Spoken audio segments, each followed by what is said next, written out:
Welcome back to the episode. We are again somewhere on the Normandy, and it's time for us to do some galaxy map stuff, especially going out of the Hourglass Nebula, and maybe a little bit of fueling up just in case, so that I don't forget it. And then we are going to explore another area, like this one right here, 100%, sweet, we love that. And then we got some Project Overlord all the way over here. And we're definitely going to figure out what this is. Yeah, once we got that, then we are going to explore the rest of like the western areas and whatnot. So, first, let's get into this system. Huh, interesting. So the jump of the mass relay is actually a bit better. The timing of it is much nicer. So it goes like voo-choo, and it doesn't go voo-voo-choo.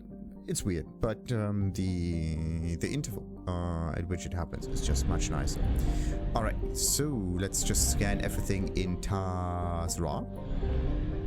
Starting with this one here, the Ishasara. Wow.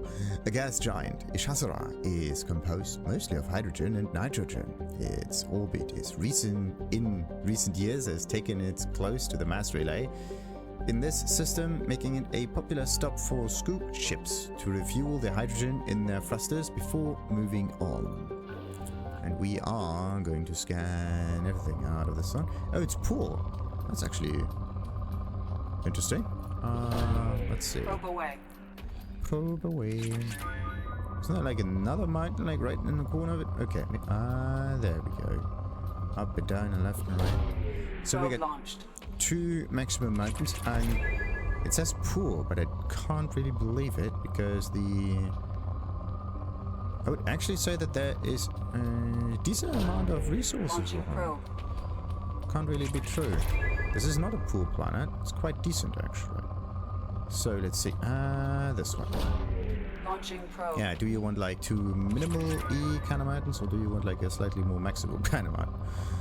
Candy Mount, Charlie. Candy Mount. And this one. Probe away. Let's see. A little bit of this, a little bit of that. And something like that. Probe launched. Yeah, we are actually fairly. Probe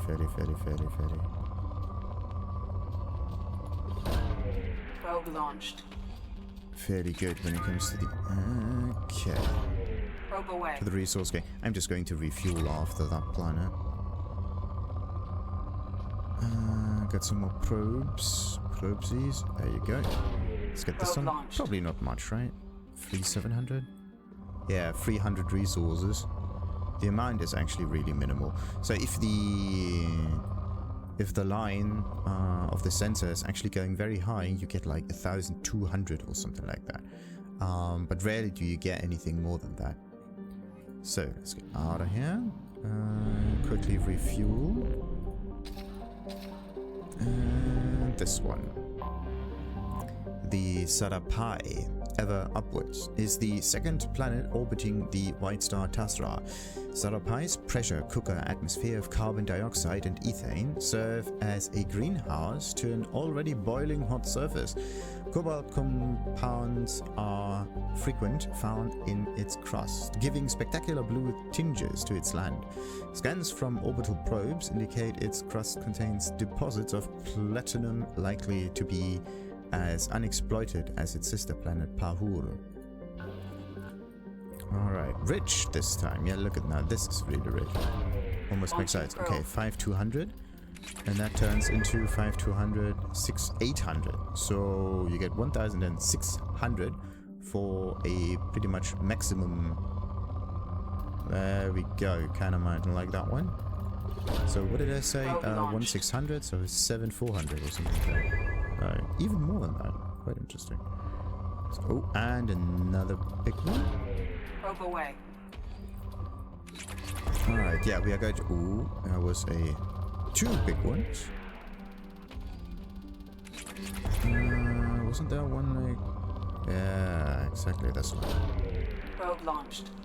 There, look at this. They're all on that line right over here. It's quite interesting. Are they really randomly placed, or are they like little pearls? On a string. Oh, there's one.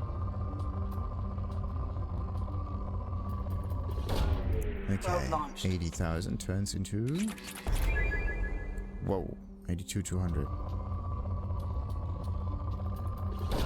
That rich planet really does have a decent amount of stuff. It's unbelievable.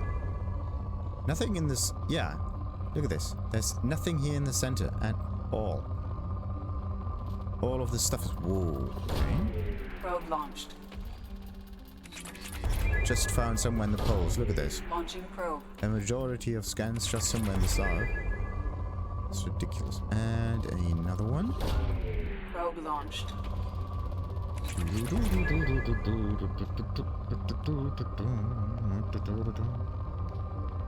Yeah, we are right next to the fueling station, so we can just even get the medium kind of mountainy thingies. So let's see. I expect that to be, yeah, this one. Probe launched. That might be the last one, actually. Yes, now it's depleted. I'll just get maybe a few medium mountains right up there if we get the chance for it. But yeah, it's not really worth it right now. It's not really worth it. Launching probe. Oh, maybe this one.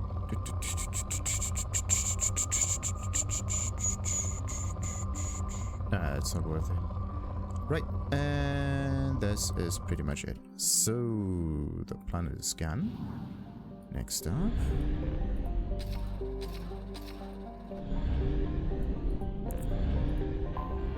So, Pahura. By normal standards, a large rock planet, Pahura, fiery, is constantly scorched by the white, bright giant it orbits. A dense atmosphere featuring hydrogen, helium, and clouds of vaporized magnesium float over its iron-rich core, making for a truly hellish landscape. Its spectacular temperature prevents any practical exploitation. Except for us, of course, because we can exploit everything. So, let's see. Where is that large mountain here? Don't see any large spikes. There you go. Probe launched. It's just normal spikes. I haven't seen any element 0 recently. Probe launched. Oh, there's another one. Probe launched. And another one still. Probe launched. I have to scan the north too. Look at that. Yeah, there's almost nothing on the north. Look at this. Pretty much nothing. Probe launched. If that continues, I'm almost back at 200,000. That's good. It's like the value I almost started at. Probe launched. Yeah, nice. These were like 2 real good spikes. Launching probe. And this one.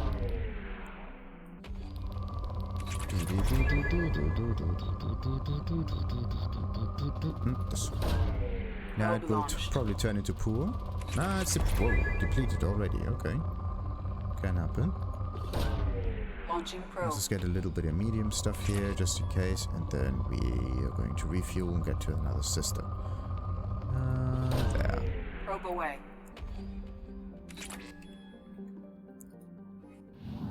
Righty.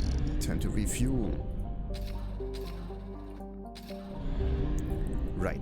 Investigation of Project Overlord is something that happens at the end. Okay, it's all the way over there.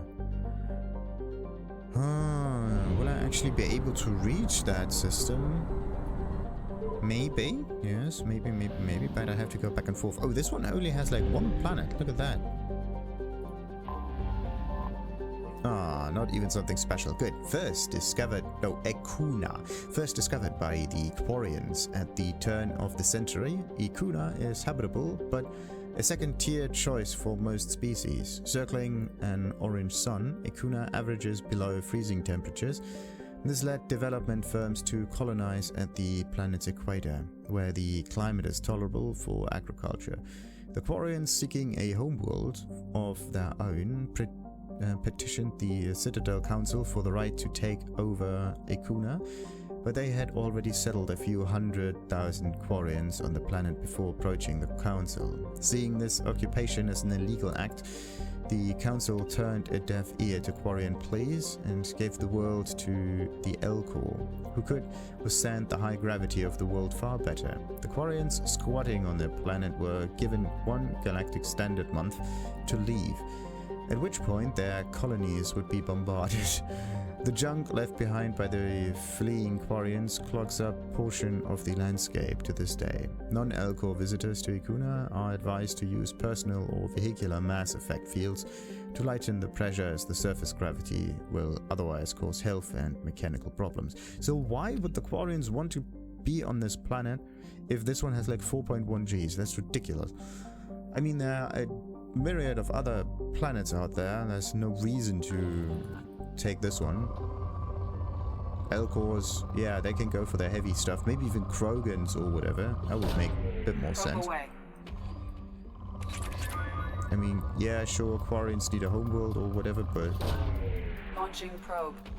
Just because, yeah, actually it would be just better for them to mix up with other races and just live wherever, right?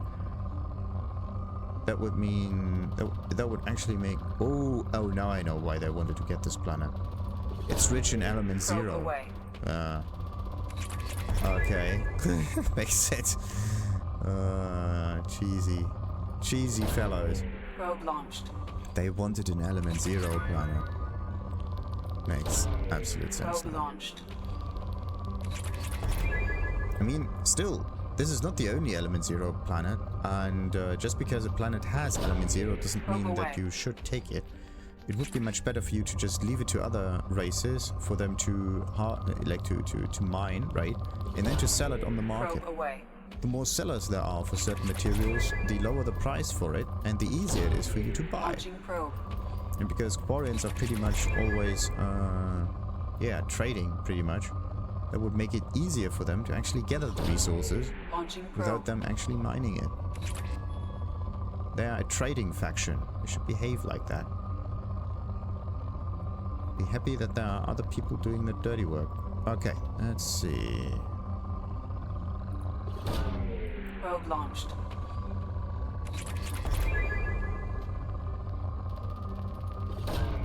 Launching probe.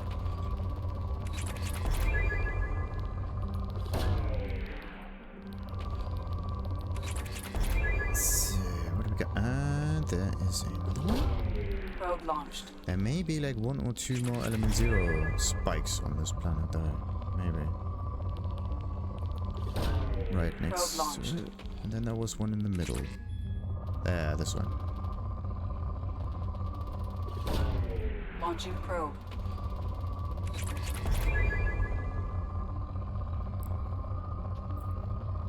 Oh, there. What did I say?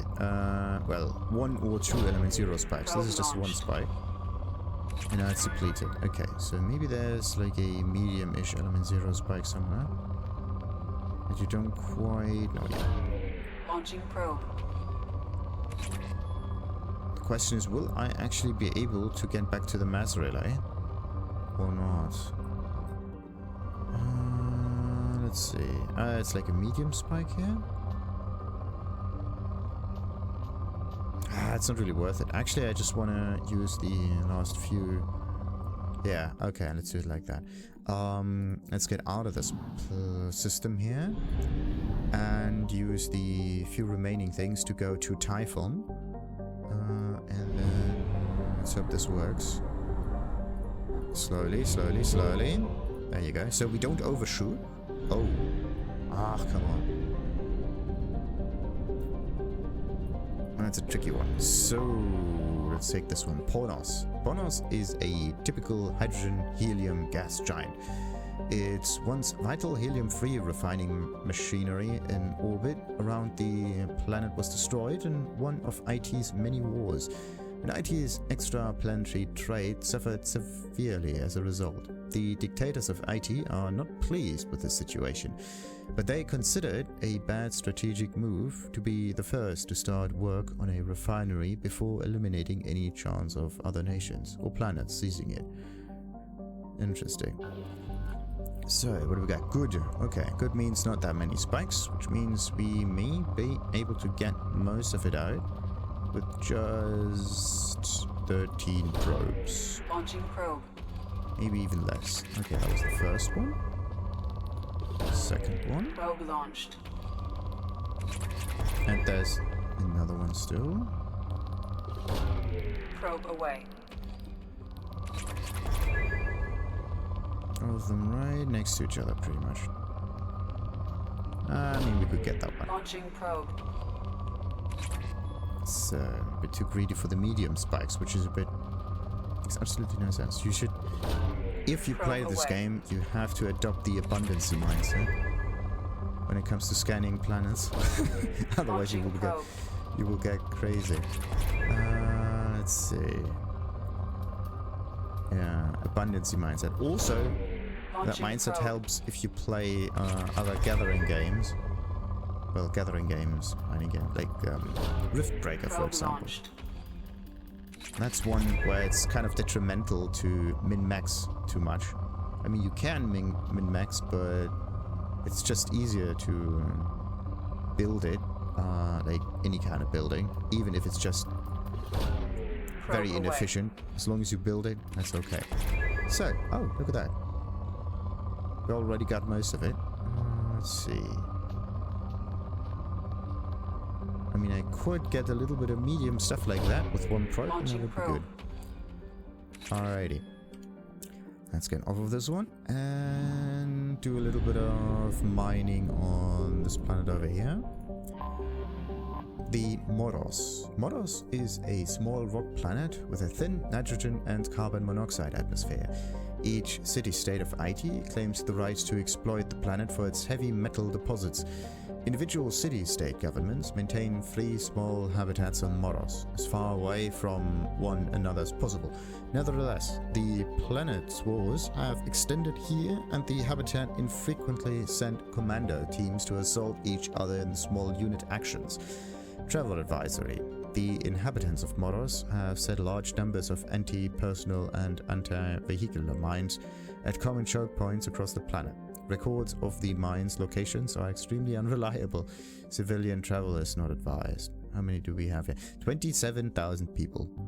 And they are fighting over a planet. Think about it. You have a whole planet. 27,000 people.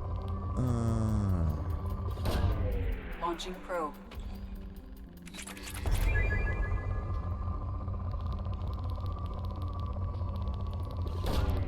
Launching probe. 27,000 people, and you have a whole planet to yourself. As if we are a...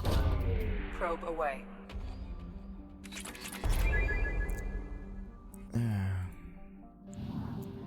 As if planets are a rare thing in space. So, let's go back. We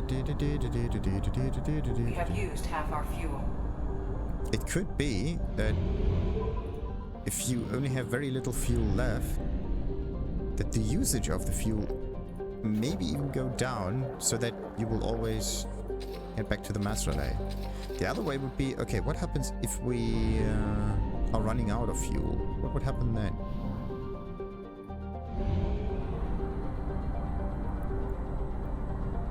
What would happen then? Okay, 700. Okay, we used like 300 fuel to get here and 300 back, so we have like another 400 still.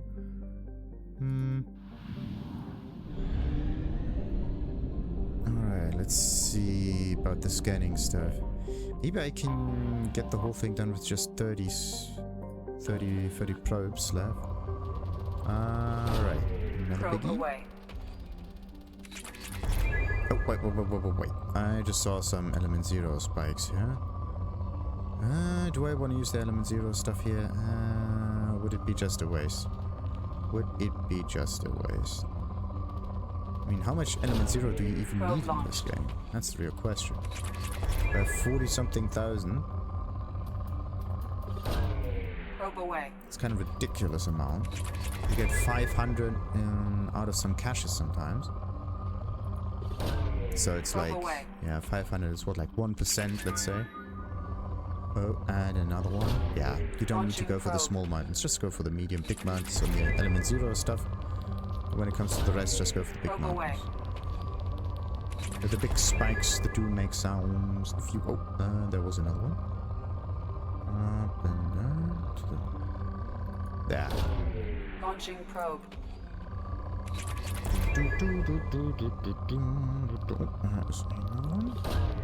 Probe launched.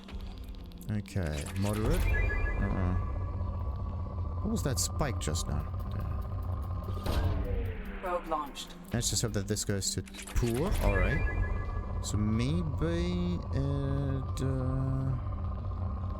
maybe it only has like one more spike left. This is a medium amount. This doesn't really count.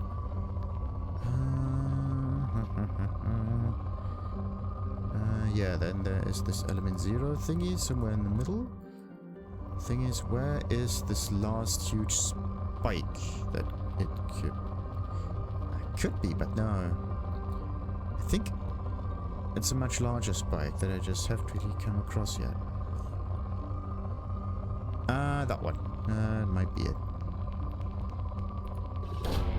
Probe away. Let's just hope that this is the one. No, it's not the one. Oh yeah, that was the one. Launching probe. Kinda missed that. Yeah, perfect. Alright, the rest doesn't need to be scanned. So, next planet. Echidna. A so-called hot Neptune planet, Echidna rapidly orbits the star Typhoon at a nose-to-nose distance, much like a Pegasi or hot Jupiter. Also like the Pegasids, it is believed to have formed further out and gradually migrated to its present position.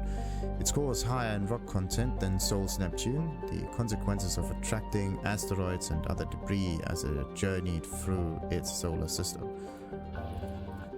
And another good planet, so if I do it right, I may not even need more than 10 probes. Only go for the bit. Only use the big mountains. Only the big mountains. Ooh. Launching probe. Element 0. Yes. How much is it then? That's 2,000. Pretty neat. And a... Wow. Probe You get launched. everything from this planet. Echidna has a good one. And another spike. I'm not even going around the planet yet. Okay. Probe launched. Far too many large spikes. Looks like we have to refuel again. Get more probes. Let's see. There is like... Nah, it's a medium kind of spike. There. Probe launched. Moderate.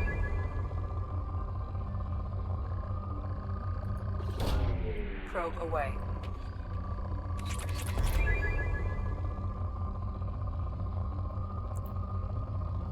I mean, you could kind of scan that, but up there. That is open. Okay. Probe away. Please just be the last one. No, that's poor. We really have to refuel. Great. So let's get my element 0.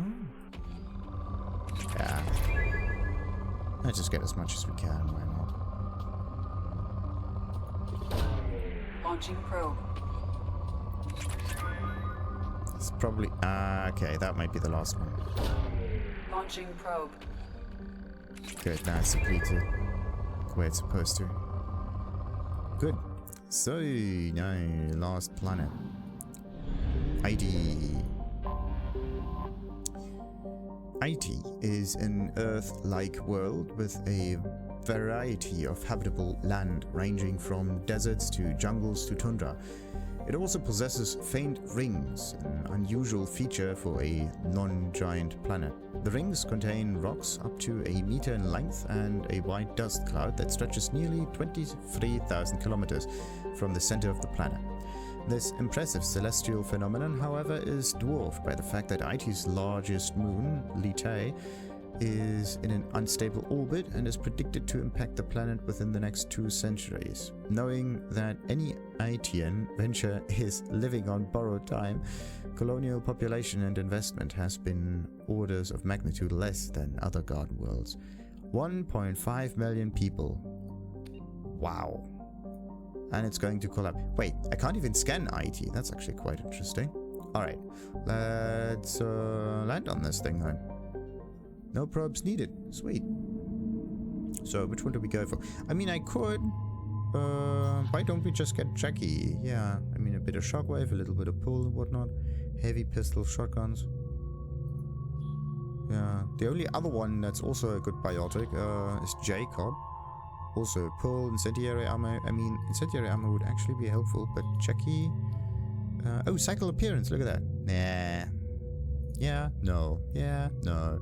That's a bit too much, almost. And why is it that... Why do the others not have any other special wear? Like, it's only Garrus, Miranda, and Jack.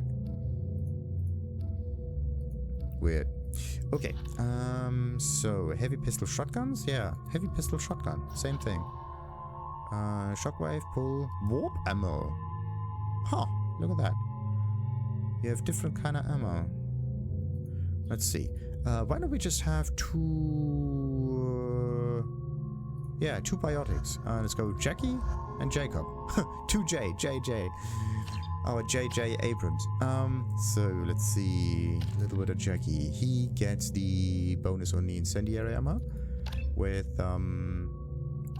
there you go, Inferno ammo. That might be the best one. So 30% of weapon damage over 3 seconds. Sweet.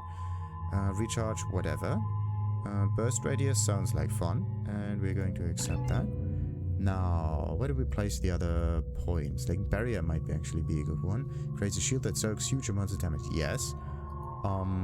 Boosts Jacob's combat skills, weapon damage, and health. Health bonus. This is actually a really good thing in this game. Something that may be overlooked. Yeah, something that really might be overlooked. Because, it's nice that they can deal more damage and whatever. Okay, the duration of this makes no sense. The cooldown is always the same. I think I'm just going to give the last 2 points into Cerberus Operative so that he has a little bit more health. The thing is, this one is plus 10%. This is plus another 10%. But if we increase this even further, we only get another 10%. But we have to spend the same amount of points as those 2 levels, right? So 3 points for only 10% increase of health. Actually, what if I undo this? Okay, self is at 200. Huh. Doesn't seem like it's getting added onto it for now. Who knows? Maybe I have to check that. Anyway, so this is like 10% with 1 point. 2 points for 20%, or like an additional 10. And then you get another additional 10% for 3 points. So it's diminishing returns. It's always best, at least if you want to get higher numbers, to spread out the points so that you get like the early thingies like 1 and 2 and whatnot. At least the 1, right? And then you should max out like everything. Like 1 ability should at least be maxed out. But it's still kind of weird. So let's see, 200 something. There you go. Now it is added. So if you switch to another character, I think you cannot undo any points anymore. But at least now it tells you exactly the amount of health points that you need. So 280 for the shield, 270 something for the barrier. Okay, it's actually quite okay. What about this one? Health plus 15 plus only 20. Right. We really have very little health. Maybe the reason for this is because we are in control of our crouch or like cover mechanics, and the team is not. Therefore, they have to balance it out with like they actually have lower numbers even, so that's kind of weird. Alright, Jackie. So, Biotic Shockwave topples enemies in your path. Oh, this is the thing, like, if you use it, it kind of goes forward, like, poof, poof, poof, and moves them a little sideways. You launch a string of concussive mass effect fields in a narrow path in front of you, violently knocking targets aside. Like, this is cool. Kind of like the dash, but instead of dashing, you don't dash, you just move the force forward. That's why it's called a shockwave. But it's not like this here, where you have like a singular point that goes outwards. It's like multiple of those points on a string that happen in a row. So, anyway, impact force 300, in a narrow path in front of you, in a narrow path, impact radius 2 meters, 1, 2. Number of shockwaves 10. So this is 8, this is 10, this is 12. And I don't know how much this is, but it might be good. So 2 to 5. Like, this is a huge AoE thing. That's actually quite nice.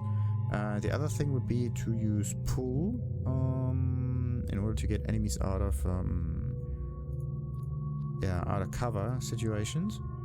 So what else we got? Subject 0. That's her personal thing. Enhanced ejects weapon damage and health. Improves her power recharge time. Okay. Power recharge -3, 12, 18, and I don't know how much this is. So plus 15 and weapon damage a little bit. That's okay. So if we have like lower power recharge time or faster power recharge time, then yeah, we can use maybe the shockwave even more. But what is this? 12 seconds. That's a lot of seconds. So what about warp armor? That's our loyalty thing. Can't use that now though. That's a bit iffy. Transforms absorb biotic energy into heavier damage against health, armor, and biotic barriers, which is everything. Nothing in here says shielding though, right? It says biotic barriers. Weird. What do we got here? Recharge time, duration loss until 25, 35, and maybe the reason is because it's a spread effect. So what else does this one do? A biotic mass effect field keyed into this ammo increases its damage against health, armor, and barriers. Does extra health damage to targets affected by biotics. Oh, okay. So if you pull them and shoot at them with the warp ammo, you deal even more damage. That's interesting. Interesting. But it doesn't really say that. Okay, yeah, we can't get that. But in this case, it would be better for her to increase Jack's weapon damage, but I don't know by how much. So I'm just going to place the points in here, then we're going to check what we get. So, power recharge 18. The health is the same. So it's either weapon damage plus 25% or power recharge 25. I think I'm going to go for power recharge so that she becomes more usable in this situation. A little bit of shockwave, and now we're good. So, now the rest, the real question is what kind of weapons do we give them? Give plasma shotgun is, boy, that's actually a good question. Which one of those is actually good? I have to look in the numbers, but I think the GEF plasma shotgun was a pretty good one. It's just that this one uses up a lot of projectiles or whatever. Current effects, okay, that's that. Jackie's the same thing, so we have 2 shotguns. The thing is, in order for them to use shotguns, they have to get really close to their targets, right? I don't know how their behavior would change if they do that. It's actually quite tricky. Anyway, yeah, Khan effects automatically does that. Let's just use it like that. That should be okay. So, and onwards.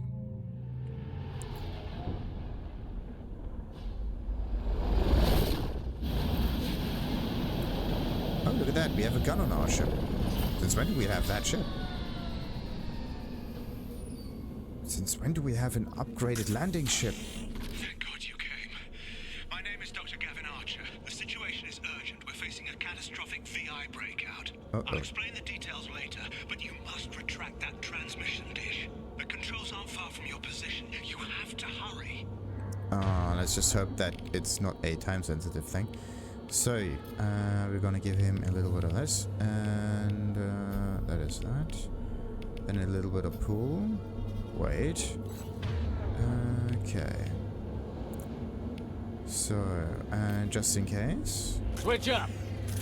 I'm gonna give him a special armor on both those things. Change weapons.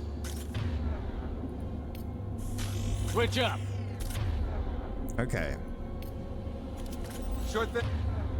Hey. Let's just hope this works. Alright, so... And I would say we're going to make a little cut in here and continue on this planet in the next one. Like and subscribe, of course, as usual. And now it's time to read a little bit of Codex. Alrighty. So, what do we got? Ships and vehicles. So many. Starship's fighters, fighters are single-pilot combat small craft. They are lightweight enough that they can be economically fitted with powerful Element Zero cores, making them capable of greater acceleration and sharper maneuvers than starships. Kinetic barrier shields change starship battles from short, vicious bloodbaths to extended, indecisive slugging matches. Only the main gun of a dreadnought could punch a mass accelerator slug through the barriers of an opposing dreadnought.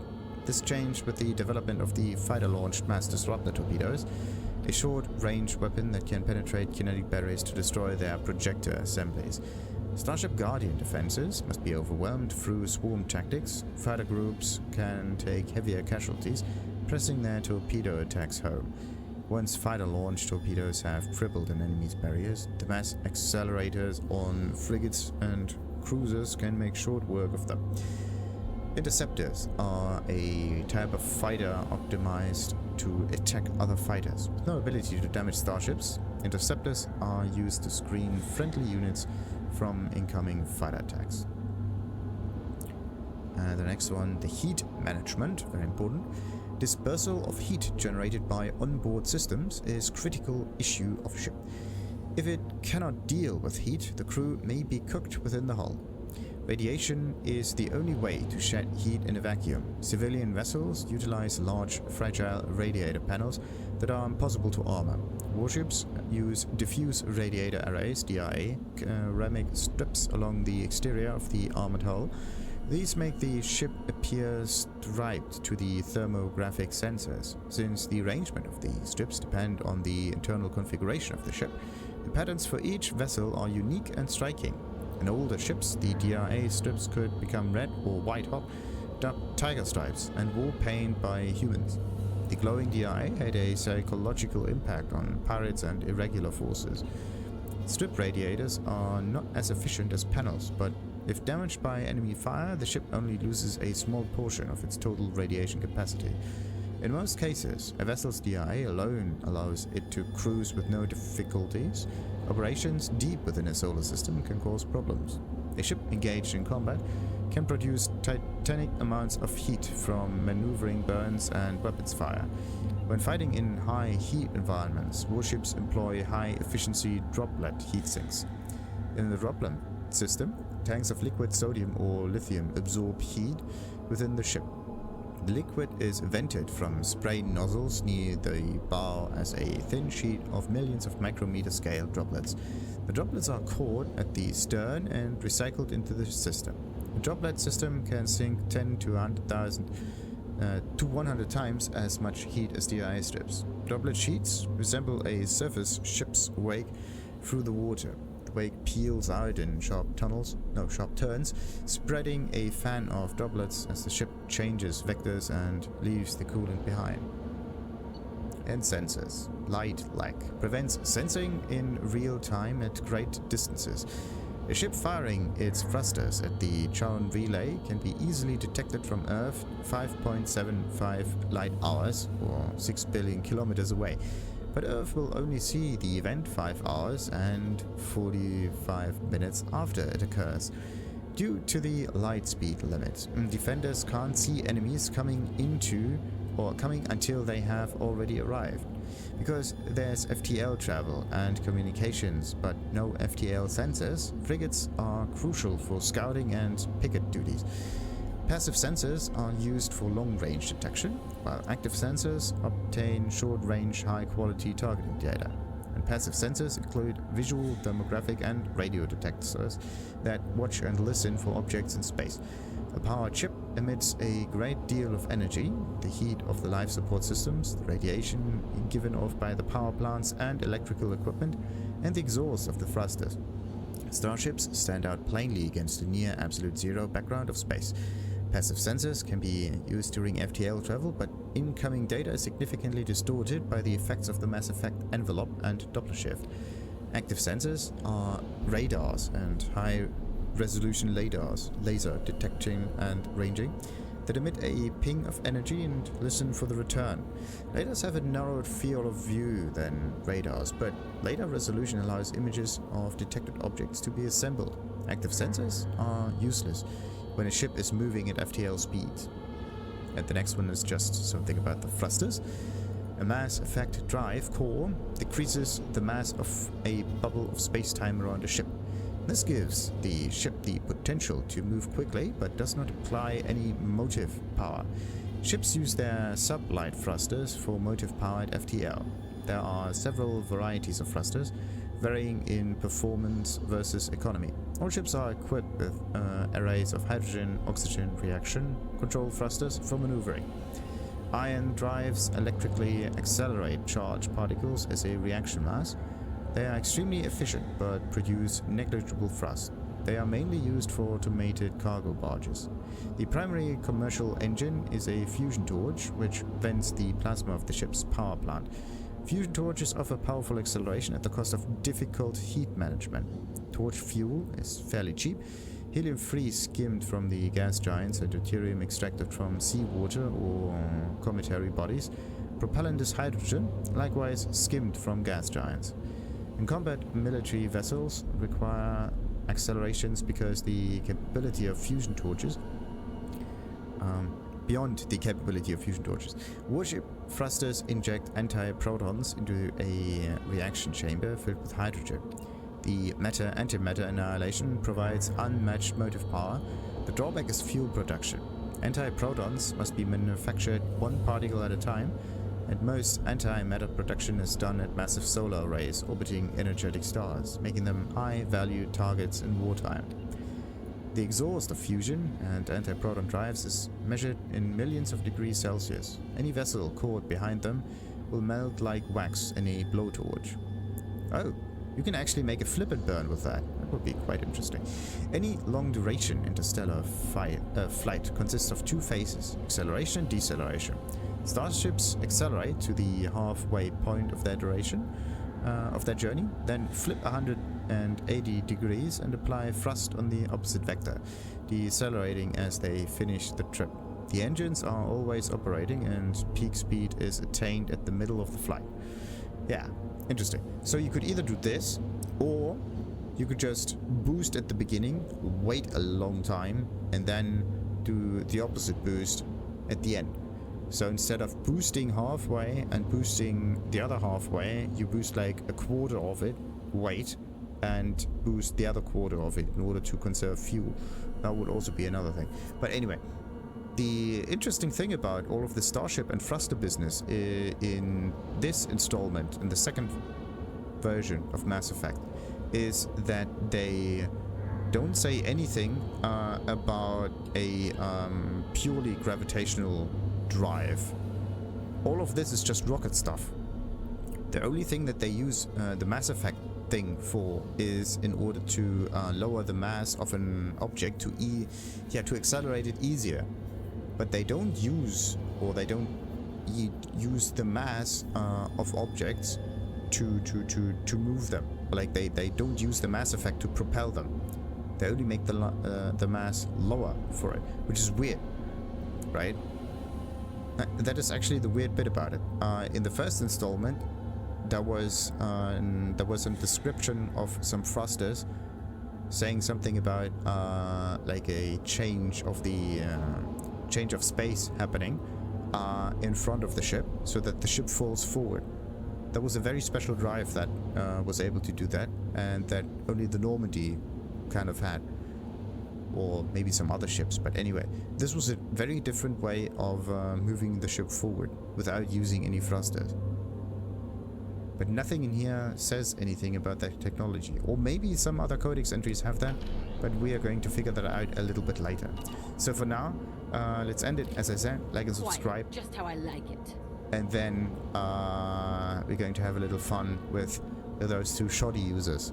And hopefully they don't die that quickly. Alright, as I said, like and subscribe, and ta-ta!